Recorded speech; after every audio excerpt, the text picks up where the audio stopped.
So good morning and welcome to the live Q&A based around the training and assessment programs. My name's Lara Collins and I am one of the teachers here at Sunny TAFE, delivering the Certificate for Training and Assessment as well as the Diploma of Vet. So we offer this course over both of our campuses, here in Mildura and in Swan Hill.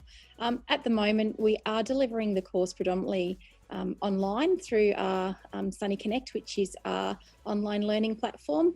We're doing this for most of the theory-based units, as well as some different types of delivery for our practical units. We do use Zoom quite a lot in those, but we do also open up our classrooms when we can, obviously covering all the social distance protocols to deliver some of the more practical components of the course. So welcome, as I said, I have been working at Sunny TAFE for just over 7 years, but I've been in the vocational education and training sector for around 15 years. So I'm very passionate about the Certificate for in Training and Assessment, as well as the Diploma of Vet, as these courses really are our foundation courses and help anyone new to the industry to build a really good foundation to be able to undertake a career in training and assessment. So at the moment we are, as I said before, we are delivering the program remotely, especially for those theory-based units. And we have just had an intake commence last week. We still have some places in that class, and we are also delivering it in what we call our flexible format. So our flexible format is basically where we understand people may be working, can't attend some of the classes and the sessions. So we work on an individual learning program for each student to help them work through the course requirements and the content of the program. So that is done with one of our teachers. So we have 3 teachers here in Mildura. So myself, Nicola Moore, and Scott Hopkins, and in Swan Hill we have Noeline Simpson, who delivers based from the Swan Hill campus. So Nikki does our flexi students, and she helps with just managing and monitoring the workload, the tasks, provides you with one-on-one tutorials to help you through the content, as well as our online system has videos for each unit to help you through the learning and the assessment tasks required in the course. So our Certificate for in Training and Assessment does require a reasonable amount of commitment to the program. There is a lot of work to complete. There is a lot of theory work. It's not that it's necessarily hard, it's just there's a lot to get your head around in the area of training and assessment, and a number of new areas. So yes, it can be done online. There are a couple of units that you do need to have a practical, a face-to-face component with your students. So there's one unit, for example, where you need to deliver to 8 students. So we can set that up obviously in a Zoom-like session where we have 8 students in there participating. And where we can, we do try and do most of it online. However, in some units, there are observations that we need to do that are easy to do face-to-face. So obviously we'll try that online component first and see if we can do it that way. If not, we would organise some face-to-face sessions as required. So yeah, no problems. The course does take approximately 9 months to complete. We do anticipate that at the moment the Zoom sessions run between an hour and an hour and a half each week. Then you have some self-directed learning activities to complete and self-directed videos, different learning resources to read and to view. So generally when we run a class, we run it for 4 hours a week over that period of time, and we suggest that the assessments may take between 6 and 8 hours as well. So there is a considerable amount of time to put into, to see if you actually have to consider that when you're looking at completing the Cert 4. And obviously if you do it flexibly, that's where we can have a look and plan some timeframes that might suit you. We also offer an upgrade program. So if you do have an older qualification, then we can look at how we can upgrade that for you to make sure that you're compliant and you're meeting the standards to be able to teach under the new framework. We do also look at recognition of prior learning. So recognition of prior learning is a fantastic opportunity, especially if you have a teaching background. So if you're a secondary school teacher looking to move into the vet sector, there's definitely some units that you can look at gaining some recognition of prior learning for. And likewise, if you are delivering any learning in your workplace, there's again opportunity to discuss the RPL option there too. Are there any other questions at this point? I've covered a fair bit of the course there. I'm happy to answer any other questions that anyone might have. I can talk a lot more about the course as well, if there's anything else you'd like to know. Any prerequisites? Okay, so there are no prerequisites in terms of a formal qualification. It is desired, so to actually work in the vet sector, we have something that's called currency requirements. So if you want to teach in engineering, then you need to be able to demonstrate your skills in that area. And generally what we would be looking for is a qualification in that vocation. So as an entry into the Certificate 4 in Training and Assessment, it is a requirement that you can demonstrate your currency in the vocation that you would like to teach in. So that doesn't necessarily need to be a qualification. However, as it is a preference, I suppose, from an employer, it is a recommendation that you have a qualification in your area of expertise to support your enrolment.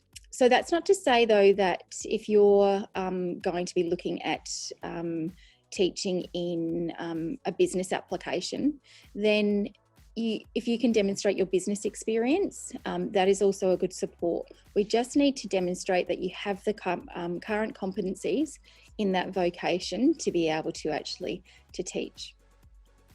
There are some other requirements that there is a heavy amount of reading and there is quite a lot of computer use. So we do suggest that you do have some very good and sound IT skills. So you need to be able to use web-based tools, use Word efficiently, use PowerPoint. We do cover some of that throughout the course, but it's obviously not the main intent of the course. So it is important to have good IT skills as well in the program.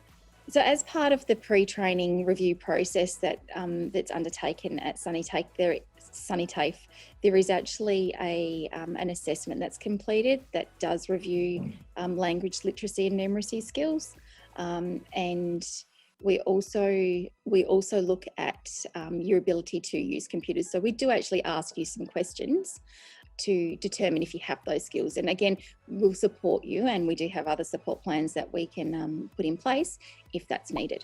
It is difficult for people who aren't involved in the vet sector to understand and absorb the requirements for this course.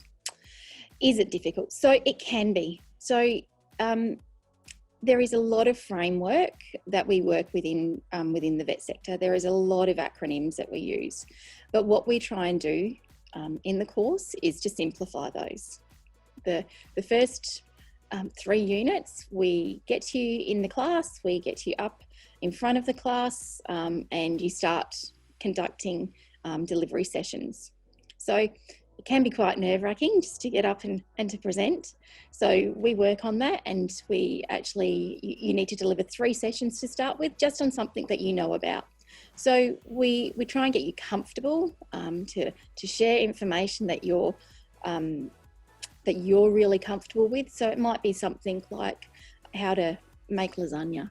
It might be how to read a document in your workplace, how to fill in a document.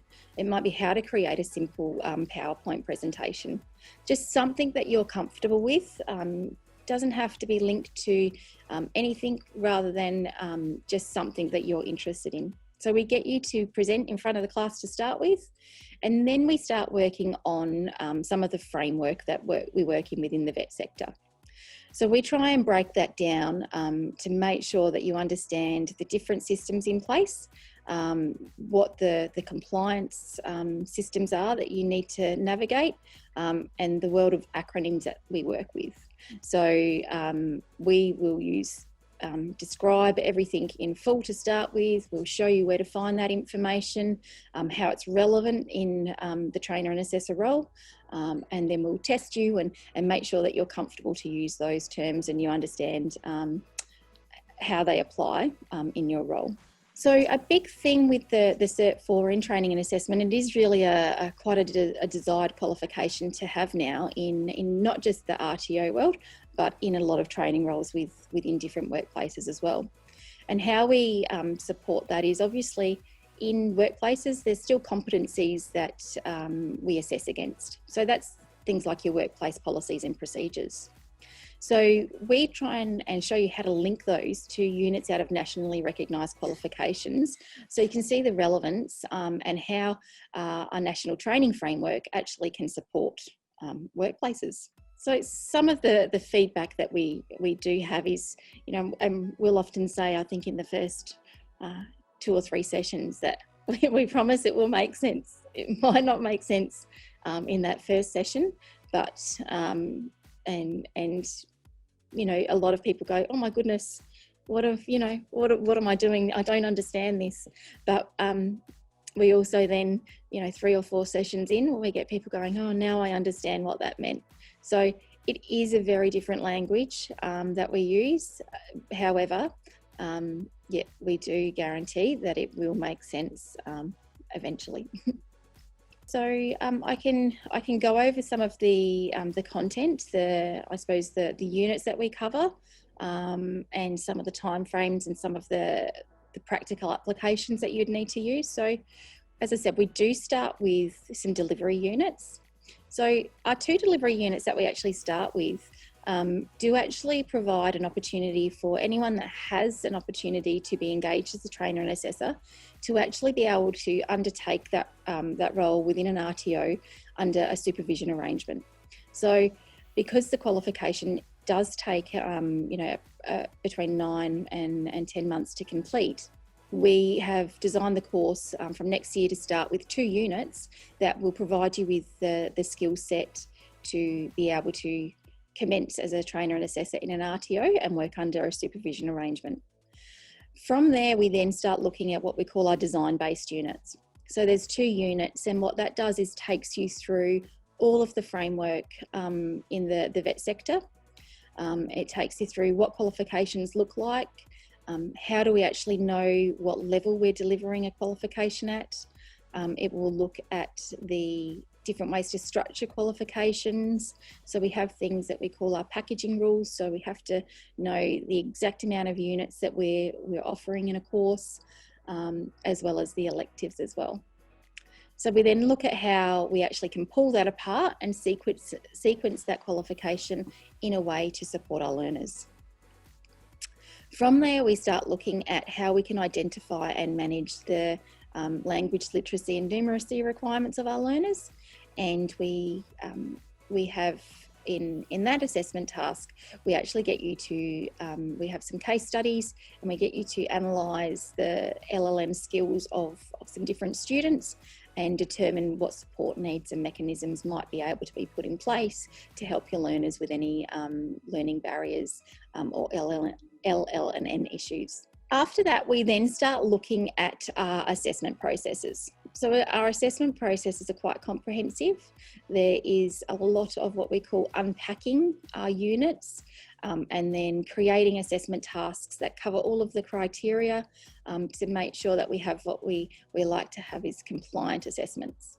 So that's where you actually will create some different tasks. You might create observation checklists where you can physically watch students perform tasks out of units of competency. We might create some written tasks where they have to provide just written answers or some different projects.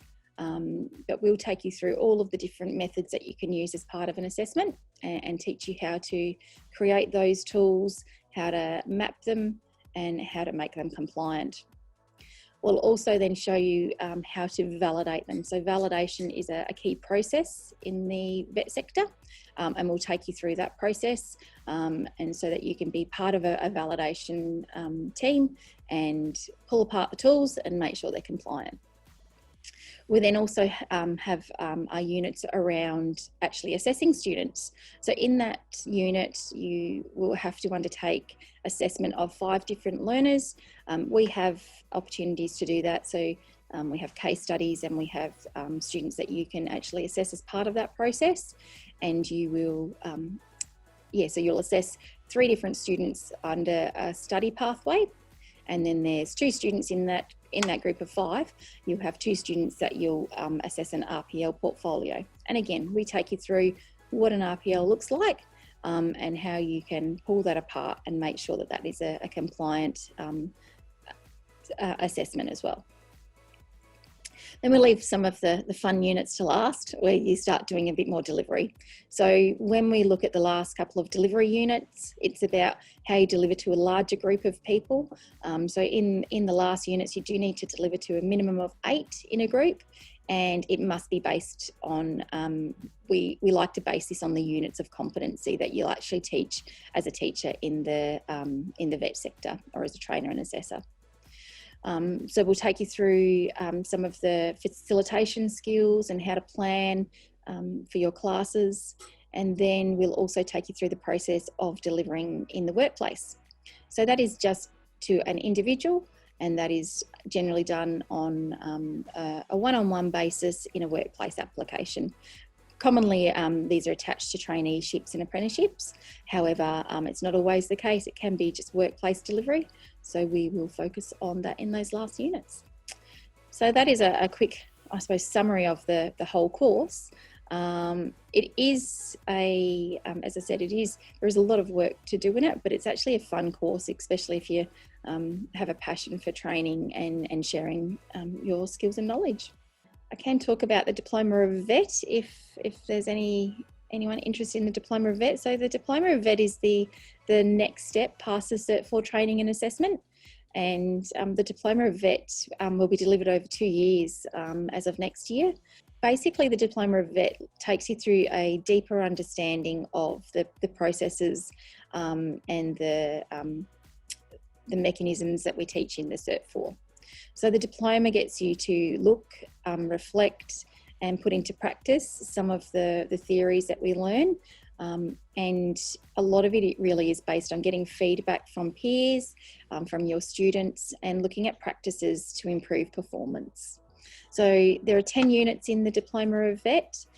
2 of them do come from the Certificate 4 training and assessment, and we do recommend that the Certificate 4 is a prerequisite for this course, because there is a large component of delivery required, and you also need to be able to have access to students to be able to assess them. So there is quite a large focus on actually having the Cert 4 and being engaged in the vet sector before you actually enter that program. So that can be done online, and it's actually at the moment the only way we are offering the course, and it's delivered on a fortnightly basis over Zoom, 7:30 to 8:30, basically every second Wednesday night. So we have a couple of classes running in that area, and yeah, it's there's one unit in particular in it that's really people are really enjoying, which is a research unit, and it actually gets you to pick a topic where you feel that there is actually a need for improvement within your workplace, and you conduct a academic research project on the improvements and your suggestions, and you can actually present that to your, you need to present that, I should say, to your manager or someone within your workplace to get that endorsed, and then discuss the actual need or the desire, I suppose, to implement that in the workplace. I can leave that there. So thanks for your attendance today. And yes, if there is any further information, please contact us at Sunny TAFE.